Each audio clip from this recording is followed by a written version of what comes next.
Platform था कंदो या पंहिंजे नेशनल पीपल्स पार्टी जे हिसाब सां कंदो? ॾिसो नेशनल पीपल्स पार्टी घणनि माण्हुनि जो सुवालु कयो त शायदि असां ख़तमु करे छॾी आहे। नेशनल पीपल्स पार्टी जो वजूदु आहे, पंहिंजी जॻह ते क़ाइमु आहे। ऐं नेशनल पीपल्स पार्टी हिकिड़ो कंपोनेंट हिसो आहे GDA जो, जीअं 4-5 पार्टियूं आहिनि, ॿिया इंडिविजुअल्स आहिनि। सिंध में एॾी वॾी माफ़िया क़ाबिज़ थी वई आहे। हाणे ॾिसो पिया त नेशनल लेवल ते ग्रैंड अलायंस पियो ठहे, त कंहिं अलायंस खां सवाइ इन वॾी माफ़िया खे हिकिड़ी पार्टी हुअणु ॾिए, दुखी ॻाल्हि आहे। तंहिंजे करे सभिनीनि खे गॾिजी सॼी मिली करे सिंध जी आवाम जी हिन माफ़िया मां जान छॾाइणी पवंदी।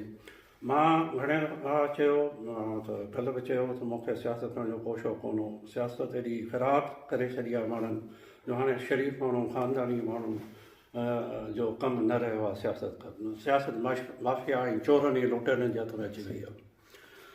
पर जेको ज़रदारी साहिबु कमनि मां लाथो, मूंखे पाण कराए छॾियो आहे। हाणे मूं वटि को ऑप्शन कोन्हे त ओसिताईं सियासत कयां जेसिताईं सिंध जी आवाम जी हिन माफ़िया मां जान कान थी छुटे ऐं इहे जेके ज़ंजीरनि में जकड़े छॾियो अथनि माण्हुनि खे, उहे ज़ंजीरूं भॼनि कोन थियूं। ओसिताईं मां आवाम सां गॾु आहियां, ॾुख ऐं सुख में। इनशाला देरि आहे, देरि सवेर आहे, पर इनशाला मूंखे उमेदु आहे त हिकिड़ो वक़्तु ईंदो जो इन्हनि लुटेरनि मां सिंध जी आवाम जी जान छुटी वेंदी।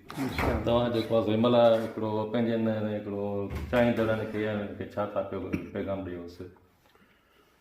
मां जीअं हैदराबाद नारा मां निकितमि त उते बि 1000 खनि माण्हू जमा हुआ ऐं हर जॻह ते, हर स्टॉप ते मूंखे माण्हू, नंढे नंढे शहर में माण्हू बीठा रहिया। सेकंड नवाब शाह पढ़ण ज़िलो, उते वधीक तादाद वधंदी वई, काज़ी वधंदी वई, न्यूज़ उते वधंदी वई। त मां सम्झां थो त सिंध जो माण्हू मायूस हो। सिंध जो माण्हू ॾिसे पियो त केरु हूंदो जेको असांजी जान छॾाए हिन माफ़िया खां। लेफ्ट राइट खे ॾिठूं ऐं सिंध जे माण्हू खे सम्झ में न पियो अचे त छा कजे। हाणे सिंध जे माण्हू खे बि हिकिड़ी उमेद जी किरण शायदि नज़र आई आहे त हिकिड़ो माण्हू आहे जंहिंखे पंहिंजी ज़िंदगी जी बि परवाह कोन्हे। मां 66 साल रहियो आहियां। मां ज़िंदगी में हर शइ ॾिठी आहे। मूंखे का कॾहिं बि लालच कोन रही आहे, मूंखे कंहिं शइ जी तमना कोन्हे।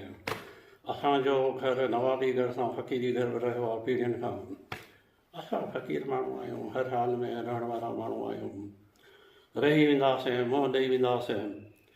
ऐं अगरि ज़रदारी साहिब खे मूंखे फाही ते चाढ़े ऐं मूंखे मराए तस्कीन पहुचंदी त बिस्मिल्लाह बिस्मिल्लाह। अगरि जेके तव्हां सर केस जेके सो थियल आहिनि इन खे अॻिते जेको आहे सो तव्हां मुंहुं ॾींदो? छा कंदासीं? मां जिन में हिकिड़ो FIR में तव्हांखे ज़मानतूं मिलियल आहिनि, हिकिड़ा त ख़तमु थी चुका आहिनि, हिकिड़नि में तव्हांखे जेको आहे सो FIR थियल आहिनि, ज़मानतूं मिलियल आहिनि। ॾियणो पवंदो, केस करणा पवंदा। ऐं जेको आहे सो मां उन्हनि मां कोन आहियां जो केसर खां ॾिढी वञी अतात कयां। अतात अलाह जी कबी, वॾी ताक़त आहे मुंहिंजे रब जी कबी। कंहिं जेको पाण खे बादशाह था सम्झनि उन्हनि जी कौम कबी।